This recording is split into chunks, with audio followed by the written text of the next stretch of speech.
వారు భూమి అంతముల వరకు సంచరింతురు. ఎలా ఇటు అటు ఆ తాళ్ళు వేసుకొని సొరంగంలోకి వెళ్ళి అవసరం లేని వాటి కోసం చాలా ప్రయాస పడుతూ ఉన్నారంట. భూమి నుండి ఆహారము పుట్టును, దాని లోపలి భాగము అగ్నిమయమై ఉండును. సరే, భూమి పైనేమో పంటలు పండుతున్నాయి, మంచిగా మనం తింటున్నాం. భూమి లోపలేముంది? అగ్ని. ఇవన్నీ కూడా దేవుడు 2000 సంవత్సరాల క్రితం ఎప్పుడో చెప్పాడు కదా, ఇలా లోపల ఇలా ఉంటాయి, ఈ మెటల్స్ ఉంటాయి, ఇంకా లోపల అగ్ని ఉంటుంది.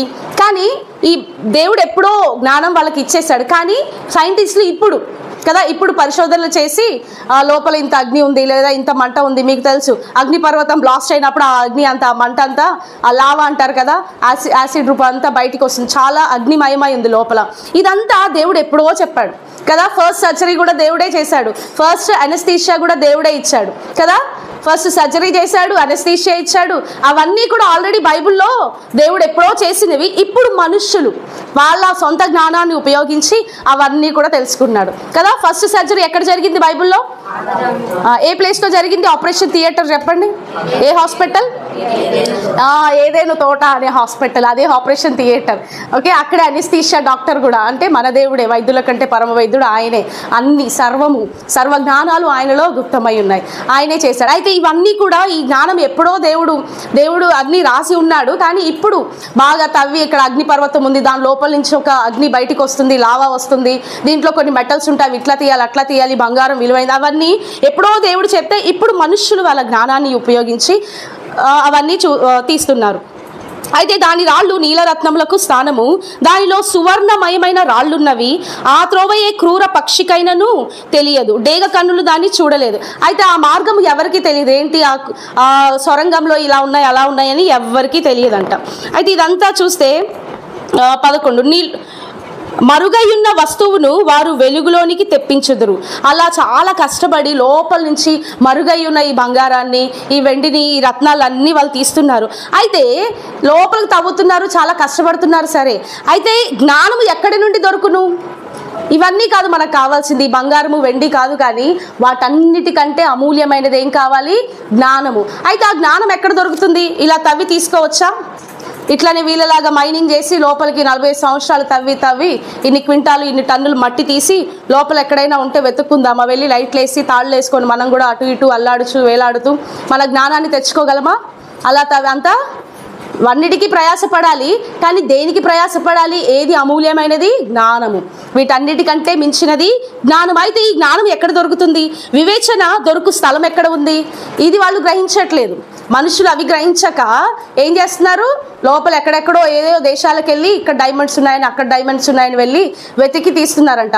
అలా వెతికే క్రమంలో వాళ్ళు కొన్ని ఇయర్స్, ఒక డైమండ్ దొరికినా చాలని కొన్ని ఇయర్స్ తవ్వుతూ ఉంటే ఆ తవ్వే వాళ్ళకంటే అక్కడ తవ్వే వాళ్ళు వస్తారు కదా, వాళ్ళకి ఫుడ్ వాటరు కావాల్సిన ప్రొవైడ్ చేసిన వాళ్ళు లక్షాధికారులు అవుతున్నారంట. ఆ తవ్వే వాళ్ళు మాత్రం అక్కడే ఉంటున్నారంట. అంటే ఏదో దొరుకుతుంది, ఏదో మనం సాధిస్తామని వచ్చి తవ్వుకుంటూ కూర్చున్నారు. అసలైన దాన్ని వాళ్ళు వెతకట్లేదు. ఏంటి అసలైనది? అది మనకు తెలుసు కాబట్టి మనం ఇప్పుడు ఏం చేస్తున్నాం? దేవుని సన్నిధికి వచ్చి ఉన్నాం కదా. అసలు అయినది మనకు తెలిసే ఉన్నది. ఆ జ్ఞానం ఎక్కడ దొరుకుతుంది ఏంటి అనేది. నరులు దాని విలువను ఎరుగరు, ప్రాణులున్న దేశంలో అది దొరకదు. అగాధము అది నాలో లేదను. అయితే జ్ఞానాన్ని వెతుకుతున్నారంటే ఎక్కడుంది అంటే ఈ అగాధానికి వెళ్ళి జ్ఞానం నువ్వు ఇస్తావా అంటే అగాధం ఏం చెప్తుంది? అది నా దగ్గర లేదంటుందంట. ఏంటది? జ్ఞానము అగాధంలో ఉంటుందా? జ్ఞానము లేదు. 13-14 చదువుతున్నాను నేను. 14 అగాధం అంటుందంట అది నాలో లేదు. సముద్రం కూడా అంటుందంట అది మహాసముద్రం కదా. సముద్రమే అంటే వాటరే ఎక్కువ ఉన్నాయి కదా భూమి మొత్తంలో. వెళ్ళి సముద్రాన్ని అడిగితే జ్ఞానం ఉందా నీ దగ్గర, నాకు కొంచెం ఇవ్వు అంటే సముద్రం ఏమంటుంది? అది నా యొద్ద లేదు అను. ఇంకా సువర్ణము దానికి సాటి అయినది కాదు కదా. జ్ఞానానికి మించినది ఈ సువర్ణం అసలే కాదు. ఇంకా అది దాని విలువ కొరకై వెండి తూచరాదు. ఇక్కడ ఏమన్నా గుర్తొస్తుందా మీకు? జ్ఞానం కోసం వెండి తూచరాదంట. మీకు ఏదన్నా గుర్తొస్తుందా? వెండిని దానికి సమముగా తీసుకొచ్చి ఇచ్చాడు ఎవరు? పేతురు యోహానులు ప్రజలందరి మీద చేతులుంచి ప్రార్థించినప్పుడు పరిశుద్ధాత్మను వారు అనుభవిస్తున్నప్పుడు, ఆనందిస్తున్నప్పుడు ఇదేదో బాగుంది అని ఒక అతను వచ్చాడు. ఎవరు? వచ్చి డబ్బులు మూట వెళ్ళ చెల్లిస్తున్నాడు. నాకు కూడా ఆ ఆత్మనివ్వు, ఆ ఒక స్పిరిట్ని, ఆ పరిశుద్ధాత్మ అనుభవాన్ని నాకు కూడా ఇయ్యి, ఆ పవర్ని అని ఒక మూట తెచ్చి ఇస్తున్నాడంట గారడీ సీమోను. నాకు కూడా అది కావాలని. డబ్బులకి వస్తుందా ఆ పరిశుద్ధాత్మ? వస్తుందా? ఆ జ్ఞానము రాదు. అయితే ఏమన్నాడు? నీ వెండి నీతోనే నశిస్తుంది అన్నాడు. ఏమవుతుందంట? గారడి సీమోన్ని, పేతురు, యోహాన్లు ఏమన్నారు? వెండితో కొనగలిగినది కాదు ఇది, పరిశుద్ధాత్మ శక్తి, ఒక రక్షణ లేదా ఇక దేవుని అందలి జ్ఞానము గోల్డ్ ఇస్తేనో డైమండ్స్ ఇస్తేనో వెండి ఇస్తేనో దొరకదు అది. అందుకని నీ వెండి నీతోనే నశిస్తుందని గారడి సీమోన్ని వాళ్ళు పంపించారు. ఇంకా అది ఎక్కడుంది అసలు ఈ జ్ఞానము? బంగారం పెట్టుకోనలేము, వెండి పెట్టుకోనలేము, మరి ఎలా దొరుకుతుంది? ఎక్కడుంది? అట్లయితే జ్ఞానము ఎక్కడ నుండి వచ్చును? 20వ వచనము. అట్లయితే జ్ఞానము ఎక్కడి నుండి వస్తుంది? వివేచన దొరుకు స్థలం ఎక్కడనున్నది? అది సజీవులందరి కన్నులకు మరుగై ఉన్నది, ఆకాశ పక్షులకు మరుగు చేయబడి ఉన్నది. మేము చెవులారా దాని గురించిన వార్త వింటిమని నాశనమును మరణమును అనును. దేవుడే దాని మార్గమును గ్రహించును, దాని స్థలమును ఆయనకే తెలియను. ఎవరికి తెలుసు అంటే ఈ జ్ఞానం ఎక్కడుందో? దేవుడికే తెలుసు. అది ఎక్కడుంది, ఎవరు గ్రహిస్తారు, ఏంటి దాని మార్గము, దాని రూట్ మ్యాప్, అవన్నీ కూడా దేవుడికే తెలుసు. ఆ జ్ఞానం ఎక్కడి నుంచి వస్తుంది అవన్నీ కూడా. అయితే అసలైనది ఏంటి? మనం దేనికోసం ప్రయాసపడాలి? ఈ బంగారము, వెండి, ఇనుము, ఇత్తడి కోసం మనం ప్రయాసపడాలా? కాదు. దేనికోసం ప్రయాసపడాలి? జ్ఞానమును గురించి మనం ప్రయాసపడాలి. చివరి వచనం చూడండి. మరియు యెహోవా యందలి భయభక్తులే జ్ఞానమనియు. ఏంటి జ్ఞానము? యెహోవా యందలి భయభక్తులు. ఇప్పుడు మనందరికీ జ్ఞానం ఉందా?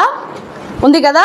మనందరం కూడా దేవుని యందు భయభక్తులు కలిగి ఉన్నాం కాబట్టే దేవుని సన్నిధిలో ఉన్నాం. ఓకే. అయితే ఈ భయభక్తులు అనేది ఏంటి? దేవుని యందు భయభక్తులే జ్ఞానము. ఈ జ్ఞానము మనకి చాలా ఇంపార్టెంట్ కదా. ఈ జ్ఞానంతోనే మనము పరలోకానికి వెళ్ళగలము. ఓకేనా. చాలామంది ఈ లోక జ్ఞానము సంపాదించుకొని ఎక్కడెక్కడికి వెళ్తున్నారు? విదేశాలకు వెళ్ళి జాబులు చేస్తున్నారు, ఇంకేదేదో చేస్తున్నారు. సైంటిస్టులు కూడా ఏమేమో ఇంకా తవ్వాలి, ఇంకా చేయాలి అనేసి జ్ఞానాన్ని సంపాదించుకొని దాంట్లో స్పేస్కి వెళ్తున్నారు, ఎక్కడెక్కడో తిరుగుతున్నారు. ఇదంతా కూడా ఓకే ఉండాలి, కానీ వాటన్నిటికంటే మించినది దేవుని జ్ఞానము. దేవుని యందు భయభక్తులు కలిగి ఉండటమే జ్ఞానము. ఈ జ్ఞానము చాలా ఇంపార్టెంట్. మీకు తెలుసు బల్బు ఎవరు కనుక్కున్నారు? థామస్ ఆల్వా ఎడిసన్ కదా. ఒక్కసారితో కనుక్కున్నాడా? ఆయన జ్ఞానం సరిపోయిందా? 100 సార్లు ఫెయిల్ అయ్యాడంట పాపం ఆ బల్బు కనుక్కోవడానికి. అన్నిసార్లు ఫెయిల్ అయిన తర్వాత దేవుడిచ్చిన జ్ఞానంతో బల్బు వచ్చింది. చాలా శ్రమ పడుతున్నారు. అంటే ఈ లోక జ్ఞానం కోసం చాలా వెచ్చిస్తున్నారు, చాలా వ్యయపరుస్తున్నారు, డబ్బులు కానీ సమయాన్ని కానీ. అసలైనది ఏంటో మనుషులు ఎరుగక ఉన్నారు కదా. యోబు అసలైనదేంటో తెలుసుకున్నాడు కాబట్టే యోబు మొదటి అధ్యాయము 1వ వచనంలోనే ఉంది చూడండి. ఊజు దేశమునందు యోబు అను ఒక మనుష్యుడుండెను. అతడు యథార్థవర్తనుడు, న్యాయవంతుడునై దేవుని యందు భయభక్తులు కలిగి చెడుతనము విసర్జించినవాడు. దేవుని యందు భయభక్తులు కలిగి ఉండటమే జ్ఞానము కదా. అది అతను మేలైనదే ఎంచుకున్నాడు కాబట్టి తనకి మంచి బిరుదు వచ్చింది. దేవుని యందు భయభక్తులు కలిగి యథార్థవంతుడై ఇంకా నీతిని అనుసరిస్తూ ఉన్నాడు. ఈ జ్ఞానం మనకు కావాలి. ఈ లోక జ్ఞానం కాదు, కానీ దేవుని యందలి జ్ఞానం మనకు కావాలి. ఈ జ్ఞానాన్ని సంపాదించుకొని కొన్ని రోజులు మనం ఉండగలమేమో, కానీ ఇక్కడ హ్యాపీగా అదేం శాస్త్రం అయ్యా నాకు తెలియదయ్యా అంటే అది కూడా తెలియదా నీకు? చూడు దాంట్లో నేను ఎంత జ్ఞానం సంపాదించానో, దాంట్లో నాకు PhD పట్టా వచ్చింది అని, అదే PGనో PhDనో ఇలా వచ్చాను, అన్ని సర్టిఫికెట్స్. ఆయన ఏ జ్ఞానం అయితే సంపాదించుకున్నాడు అన్ని ఆయన ముందలు పెడితే ఆయనకి ఏమర్థమైంది? సరే అన్నీ అడిగాడు, అన్నీ నాకు తెలియదయ్యా అన్నాడు. పెద్ద గాలి వీచింది, పడవ మునిగిపోబోతుంది. ఇప్పుడు ఈ పడవ నడిపే అతనే అంటున్నాడు ఏమని? అయ్యా నీకు ఇన్ని శాస్త్రాలు నేర్చుకున్నావు కదా, ఇన్ని శాస్త్రాల్లో PhD పొందావు కదా, నీకు ఈత శాస్త్రం తెలుసా అన్నాడంట. ఏం శాస్త్రం అది? నేను ఇన్ని లోకంలో ఉన్న అన్ని జ్ఞానాలు నాకు తెలుసు, అన్ని శాస్త్రాలు తెలుసు, ఈత శాస్త్రం నేను ఎక్కడ ఏ యూనివర్సిటీలో ఏ కాలేజ్లో చూడలేదే. అదేం శాస్త్రం అంటే, ఇప్పుడు పడవ మునిగిపోతుంది, నాకు వచ్చి ఆ శాస్త్రం ఈత శాస్త్రం, ఇప్పుడు నేను ఆ ఈత శాస్త్రంతో ఈదుకుంటూ వెళ్ళి నా ప్రాణాన్ని నేను రక్షించుకుంటాను, నీకు తెలిస్తే నువ్వు కూడా ప్రాణాన్ని రక్షించుకొని అమాంతంగా దూకేశాడంట. ఇప్పుడు ఆయన PhDలు ఆ జీవశాస్త్రము, ఆ భౌతిక శాస్త్రము, ఆ రసాయన శాస్త్రం ఏమన్నా యూజ్ అయ్యాయా? ఆయనను రక్షించడానికి, ఆయన కాపాడబడ్డానికి అవేమీ యూజ్ అవ్వలేదు. ఆయన సరైన శాస్త్రంలో ఉన్నాడు కాబట్టి, ఈత నేర్చుకున్నాడు కాబట్టి తన ప్రాణాన్ని తను రక్షించుకున్నాడు. అలాగే మనం కూడా మేలైనది ఎంచుకున్నాం ఇప్పుడు కదా. దేవుడు మన కొరకు ప్రాణం పెట్టాడు, దేవుడు మన కొరకే ఆయన రక్తాన్ని వెలగా చెల్లించాడనే ఆ యొక్క జ్ఞానాన్ని ఎరిగి ఉన్నాం కాబట్టి మనం బ్రతికించబడి ఉన్నాం కదా. అందరం బ్రతికి ఉన్నాం కదా. ఇప్పుడు తిరిగి మనం జన్మించాం కదా, మళ్ళీ ఇంకొక రెండవ మరణాన్ని చూడాలనుకోవట్లేదు మనం. అందుకే మనం మేలైన దాన్ని ఎంచుకొని దేవుని జ్ఞానము కలిగి, అంటే దేవుని యందు భయభక్తులు కలిగి మనం ఏం చేస్తున్నాము? రక్షించబడ్డాము, సరైనది మనం ఎంచుకున్నాము. అయితే ఈ లోకంలో ఉన్న జనులు దేవుని యొక్క జ్ఞానాన్ని అపహసిస్తున్నారు. అందుకే అంటాడు కదా, సిలువను గూర్చిన వార్త నశించుచున్న వారికి వెర్రితనము, రక్షించబడుచున్న మనకు దేవుని శక్తి అయి ఉన్నది కదా. ఆ శక్తిని బట్టే మనందరం కూడా లోకంలో ఎన్ని శ్రమలు ఉన్నా కానీ, ఏమున్నా కానీ మేలైనది నేను ఎంచుకున్నాను. సరే కొన్ని రోజులేమో నిందలు భరిస్తానేమో, కొన్ని రోజులు కష్టాలు భరిస్తానేమో, కానీ శాశ్వతమైనది ఒకటి ఉంది. నేను మేలైన దాన్ని ఎంచుకున్నాను కాబట్టి శాశ్వతమైనది నిత్య రాజ్యానికి నేను వెళ్తాను అనే ఒక్క గోల్తో, ఆ ఒక్క లక్ష్యంతోనే, ఆ ఒక్క విశ్వాసంతోనే వీటన్నిటిని మనం జయిస్తున్నాం. అవి ఎలాంటివైనా కానీ, శారీరక బలహీనతలైనా, ఎలాంటివైనా శోధనలైనా కూడా వాటన్నిటిని మనము భరిస్తూ మేలైన దాన్ని ఎంచుకొని దేవుని యందు భయభక్తులు కలిగి సరైన జ్ఞానము పొంది మనం ఈ యొక్క రక్షణ మార్గంలోకి వెళ్తున్నాము కదా. కాబట్టి ఈ లోకంలో ఉన్న జ్ఞానము వద్దు, కానీ ఈ బంగారము వజ్రాలు ఇవన్నీ తవ్వి తీసుకోవడానికి వీళ్ళందరూ ఎంతో శ్రమ పడుతున్నారు, కానీ అసలైన దాన్ని ఎవరూ చూడట్లేదంట. ఒకవేళ మనం చెప్పినా కూడా మనల్ని వెర్రివారుగా చూస్తున్నారు కదా. కానీ ఒకనొక టైం వస్తుంది కదా, అప్పుడు వాళ్ళకు కూడా తెలుస్తుంది, అరే నేను వాళ్ళు చెప్పినప్పుడు వింటే బాగుండేది కదా, అలా వెళ్ళేవాడిని కాదు, అలా నశించేదాన్ని కాదు, ఆ అగ్నిగుండంలో పడవేయబడేదాన్ని కాదేమో, ఈ అగ్ని మంట నాకు భరించలేక ఉంది అని అప్పుడు రియలైజ్ అవుతారేమో. కానీ అప్పుడు ఏం లాభం? ఇప్పుడు రియలైజ్ అయితేనే కదా. కాబట్టి మనము ఏం చూడాలి? మరి యెహోవా యందలి భయభక్తులే జ్ఞానమునకు మూలము, దుష్టత్వము విడిచుటయే వివేకమనియు ఆయన నరులకు సెలవిచ్చుచున్నాడు. ఈ జ్ఞానం అనేది చాలా ఇంపార్టెంట్. ప్రసంగి కూడా, సొలొమోను కూడా ఏం అడిగాడు? దేవుడు ఏం కావాలని అడిగితే ఏం ఎంచుకున్నాడు? జ్ఞానమే అడిగాడు కదా. జ్ఞానమును బట్టే సొలొమోను వంటి జ్ఞానము ఎవరికి లేదు కదా. అయితే ఆ సొలొమోనే అంటున్నాడు ప్రసంగిలో, అన్ని వ్యర్థం కదా, ఈ సూర్యుని క్రింద ఉన్న ప్రతి ఒక్కటి కూడా వ్యర్థం వ్యర్థం వ్యర్థం అని సొలొమోనే అంటున్నాడు. చివరిగా ప్రసంగి రాసిన అతనే చివరి అధ్యాయం చివరి వచనంలో ఏమంటున్నాడు చూద్దామా. అన్ని వ్యర్థం వ్యర్థం అన్నాడు, కానీ ఏది వ్యర్థం కాదు చూద్దామా. ప్రసంగి చివరి అధ్యాయము అనగా 12వ అధ్యాయం 13వ వచనము. ఇదంతయు వినిన తరువాత తేలిన ఫలితార్థం ఇదే. ఏదంతా విన్నాడు? ప్రతి ఒక్కటి వ్యర్థం వ్యర్థం అన్నాడు కదా. ఇదంతా విన్న తరువాత తేలిందంట ఒక ఫలితం, ఒక రిజల్ట్ వచ్చింది. ఏంటది? దేవుని యందు భయభక్తులు కలిగి ఉండి ఆయన కట్టడలను అనుసరించి నడుచుచుండవలెను. ఏం చేయాలంట? దేవుని యందు భయభక్తులు కలిగి. ఇదంతా కూడా వ్యర్థమే, ఈ లోకంలో ఉన్నదంతా కూడా వ్యర్థమే. అయితే ఒకే ఒక్కటి మేలైనది ఉంది. ఏంటి? ఆయన యందు భయభక్తులు కలిగి ఉండి ఆయన కట్టడలను అనుసరించి నడుచుచుండవలను. ఆయన కట్టడలను అంటే ఆయన ఆజ్ఞలను మనం అనుసరించి నడుచుకోవాలి. మానవ కోటికి ఇది ఏ విధి. ఏంటా విధి? కంప్లీట్గా మానవ కోటికి మొత్తానికి, అంటే ఓన్లీ ఈ తెగ వాళ్ళకి ఆ తెగ వాళ్ళకి కాదు, ప్రతి ఒక్కరికి కూడా, జీవము గల ప్రతి మనుష్యుడికి, ఈ లోకంలో ఉన్న ప్రతి ఒక్కరికి కావాల్సింది ఏంటి? దేవుని యందు భయభక్తులు కలిగి ఉండడం. అదే జ్ఞానము. ఓకేనా? అదే విలువైనది, అదే అమూల్యమైనది కూడా. అది మనం ఎంచుకున్నాము కాబట్టే మనందరం కూడా రక్షించబడి ఇక్కడ ఉన్నాం. Later and take.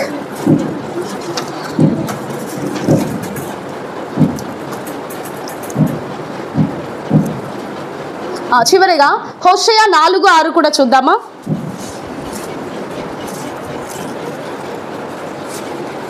అయితే ఇవన్నీ కూడా మనకు ఉట్టిగే రావు, ఈ జ్ఞానము ఉట్టిగే వస్తుంది. ఇప్పుడు డైమండ్స్, గోల్డ్ అవన్నీ కూడా దేవుడు మన కోసమే కదా సృష్టించాడు, మన కోసమే కదా అవన్నీ. మరి చాలా ఈజీగా తీసుకునేలాగా పైనే పెట్టొచ్చు కదా. ఎందుకు చాలా సొరంగాలుగా తవ్వి తీసుకోవాల్సి వస్తుంది, చాలా కష్టపడి తీసుకోవాల్సిందంటే? అమూల్యమైనది కావాలంటే కొంచెం శ్రమ పడాలి. అలాగే ఇప్పుడు మనకి కావాల్సిన అమూల్యమైనది ఏంటి? ఈ రక్షణ, నిత్య జీవము అనేది కావాలన్నప్పుడు మనం కూడా కొన్ని శ్రమల గుండా పోవాలి, కొన్ని ఉపవాస ప్రార్థనలు కావాలి, కొన్ని కఠినమైన శ్రమలు, శోధనలు, వాటన్నిటిని జయించినప్పుడే మనకి ఆ అమూల్యమైన జ్ఞానము దొరుకుతుంది, ఆ నిత్యరాజ్యం అనేది మనకి దొరుకుతుంది. హోషేయ 4:6 నా జనులు జ్ఞానము లేని వారై నశించుచున్నారు కదా. జ్ఞానము లేకపోతే ఏమవుతుంది అంటే, దేవుని యందు భయభక్తులు లేకపోతే, ఒక రక్షణ మార్గము లేకపోతే, దేవుని యందు మనము జీవించకపోతే ఏమవుతుంది? నశించిపోతున్నాం. అందుకే అలా నశించిపోవడం దేవుడికి ఇష్టం లేకే ఏం చేశాడు? తన అద్వితీయ కుమారుణ్ణి మన కొరకు వెలగా చెల్లించాడు కదా. ఏ ఒక్క ఆత్మ కూడా నశించిపోవటం దేవుని చిత్తము కాదు. కాబట్టే నశించిపోతున్న ఆత్మను వెతికి రక్షించడానికి మనుష్య కుమారుడు ఈ లోకానికి వచ్చి ఉన్నాడు కదా. మనం ఆ నశించే గుంపులో లేకుండా సరైన జ్ఞానము కలిగి దేవుని యందు భయభక్తులు కలిగి ఆయన నిత్య రాజ్యంలోకి చేరాలి అంటే, దాన్ని స్వతంత్రించుకోవాలంటే మనం కూడా ఏమెంచుకోవాలి? సరైన జ్ఞానం ఎంచుకోవాలి. ఆ జ్ఞానమే దేవుని యందు భయభక్తులు కలిగి ఉండడం. ఈ జ్ఞానము అయితే మనుషులు కొంతమంది అంటే ఈ జ్ఞానాన్ని అసహించుకుంటున్నారంట. సామెతలు 1:29 ఉంది. జ్ఞానాన్ని అంట మనుషులు అసహించుకుంటున్నారంట. అంటే ఏంటి జ్ఞానం? ఇప్పుడు మనం జ్ఞానం అంటే ఏం మాట్లాడుకుంటున్నాం? దేవుని యందు భయభక్తులు కలిగి ఉండడం. అంటే దేవుని యందు భయభక్తులు కలిగి ఉండడం అంటే దేవుడు ఎవరు, అసలు ఏంటి, ఏం చేశాడు మన కోసం, ఏమి ఇవ్వబోతున్నాడు మనకి కదా. నిత్య రాజ్యాన్ని మనకి ఇవ్వబోతున్నాడు, నశించిపోకుండా మనల్ని వెతికి రక్షించాడు, ఇంకా ఆయన అమూల్యమైన రక్తాన్ని మనకు వెలగా చెల్లించాడు, ఆయన ప్రాణాన్ని క్రయధనముగా మన కోసం పెట్టి ఉన్నాడు. కాబట్టి అది మనం నెమరు వేసుకుంటూనే కదా ఈ 40 రోజులు ఆయన త్యాగాన్ని నెమరు వేసుకుంటున్నాం.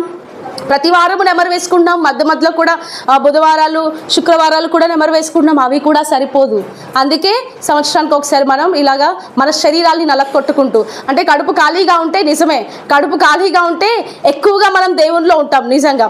ఒకవేళ కడుపు నిండితే మనం ఏం చేస్తాం? గురకపట్టి నిద్రపోతాం, కొంచెం అలసట వస్తుంది, కొంచెం నిద్రమత్తులోకి వెళ్తాం. ఇలా ఉన్నప్పుడు కడుపు ఖాళీగా ఉన్నప్పుడే కొంచెం యాక్టివ్నెస్ వస్తుంది మన బ్రెయిన్కి కూడా, మన శరీరానికి కూడా కొంచెం యాక్టివ్నెస్. అంటే ఇది ఏమి యాక్టివ్నెస్? ఫిజికల్ యాక్టివ్నెస్ కాదు, స్పిరిచువల్ యాక్టివ్నెస్. స్పిరిచువల్గా మనం చాలా బలము కలిగి ఉంటామంట. ఉపవాసాల్లో ఫేసెస్లో కూడా గ్లో చేస్తుంది, ఆత్మీయ బలము మనం పొందుకుంటాము. ఇప్పుడు మనందరం కూడా ఆత్మీయంగా బలము పొందుకున్నాం కాబట్టి ఆ బలాన్ని తొక్కేయడానికి సాతాను చాలా శోధనలు స్టార్ట్ చేసింది. అప్పుడే శారీరకంగా బలహీనపరుస్తూ ఉంది. కానీ వాటన్నిటిని జయించే శక్తిని, విశ్వాసాన్ని దేవుడు మనకు అనుగ్రహిస్తాడు. ఇస్తున్నాడా? ఎక్కువగా మనం ఇలా ఉపవాసాలు ఉండి ప్రార్థన చేసినప్పుడు ఫేసెస్ కూడా గ్లో వస్తూ ఉంటాయి. అవునా? చూసారా మీరు? అబ్జర్వ్ చేశారా కదా?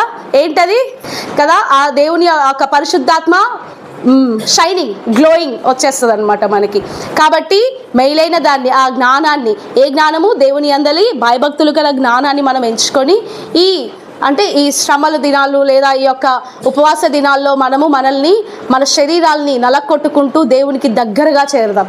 దేవుని యొక్క త్యాగాన్ని, ఆయన చేసిన ఒక త్యాగాన్ని మనం నెమరు వేసుకుంటూ దేవునికి చాలా దగ్గరగా వచ్చినట్లయితే ఎంత హ్యాపీగా ఉంటుంది కదా. ఈ లోకంలో మనకి ఏమున్నా లేకపోయినా హబక్కూకు చెప్తాడు కదా, నాకు చాలా ఇష్టం ఆ వచనం. హబక్కూకు ఏమంటున్నాడు? చివరి అధ్యాయం చివరి వచనంలో, శాలలో పశువులు లేకపోయినా, ద్రాక్ష చెట్లు ఫలింపు లేకపోయినా, ఇంకా అంజూరపు చెట్ల అవి కూడా ఫలాలు లేకపోయినా, అవన్నీ థియాలజీలు చేసినా కూడా, అంటే ఎక్స్పీరియన్స్ ఉన్న వాళ్ళతో మనం డిఫీట్ చేయలేము. నాకు బాగా ఎక్స్పీరియన్స్ అయింది. ఓకే, అయితే అవన్నీ లేకపోయినా కూడా దేని యందు మనం ఆనందించాలి? నా రక్షణకర్త అయినా యెహోవా యందు నేను ఆనందించేదను. ఈ రక్షణ చాలు మనం ఆనందించడానికి. ఈ లోకంలో ఏది ఉన్నా లేకపోయినా రక్షణ ఆనందం చాలు. ఒక్కొక్కసారి మనం తలుచుకుంటుంటే కళ్ళకు నీళ్ళు వచ్చేస్తూ ఉంటే ఆ లోపల ఏదో హ్యాపీనెస్, గంతులు వేస్తూ ఉంటారు కదా పరిశుద్ధాత్మ దేవుడు, లోపల గంతులు వేస్తూ ఉంటాడు. నిజమే దేవా, నాకు ఇది చాలు, ఈ రక్షణ ఆనందం చాలు. ఈ లోకంలో ఏమున్నా లేకపోయినా నేనైతే చాలాసార్లు అనుకుంటాను, తల్లిదండ్రులు కోల్పోయాను, ఏం పర్వాలేదు, అయినా కానీ నీ రక్షణ ఆనందం నాకు చాలు. ఏది ఉన్నా లేకపోయినా నిజంగా రక్షణ చాలు. ఎందుకంటే నశించిపోయే గుంపులో లేకుండా దేవుడు మనల్ని వెతికి రక్షించాడంటే ఎంత అమూల్యమైన వారం మనం కదా. నిజంగా మనం చాలా అమూల్యమైన వారు. మనకంటే ఈ లోకంలో ఏమున్నా లేకపోయినా నేనైతే చాలాసార్లు అనుకుంటాను, తల్లిదండ్రులు కోల్పోయాను, ఏం పర్వాలేదు, అయినా కానీ నీ రక్షణ ఆనందం నాకు చాలు. ఏది ఉన్నా లేకపోయినా నిజంగా రక్షణ చాలు. ఎందుకంటే నశించిపోయే గుంపులో లేకుండా దేవుడు మనల్ని వెతికి రక్షించాడంటే ఎంత అమూల్యమైన వారం మనం కదా. నిజంగా మనం చాలా అమూల్యమైన వారు. మనకంటే అందచందాలు గల వాళ్ళు, మనకంటే మంచి పొజిషన్లో ఉన్న వాళ్ళు ఎంతో మంది నశించిపోతున్నారు. దేవుడంటే ఎరుగక ఒకవేళ చెప్పినా కూడా తృణీకరించి వాళ్ళ దారిలో వారు ఉన్నారే, మనకంటే గొప్ప వాళ్ళు కదా. అలాంటి వారిని దేవుడు ఎన్నుకోలేదు. కానీ నిజంగా దేవుడు మనల్ని ఎన్నుకొని ఆయన రక్తాన్ని మన కొరకు వెలగా చెల్లించి త్వరగా వారికంటే ముందుగా మనం రక్షించాడు కదా. ఈ ఆనందము చాలదా? ఇంత గొప్ప ధన్యత నాకు ఇచ్చావు కదా దేవా అనేసి చాలా మనము దేవునికి కృతజ్ఞతాస్తుతులు చెల్లించుకోవాలి.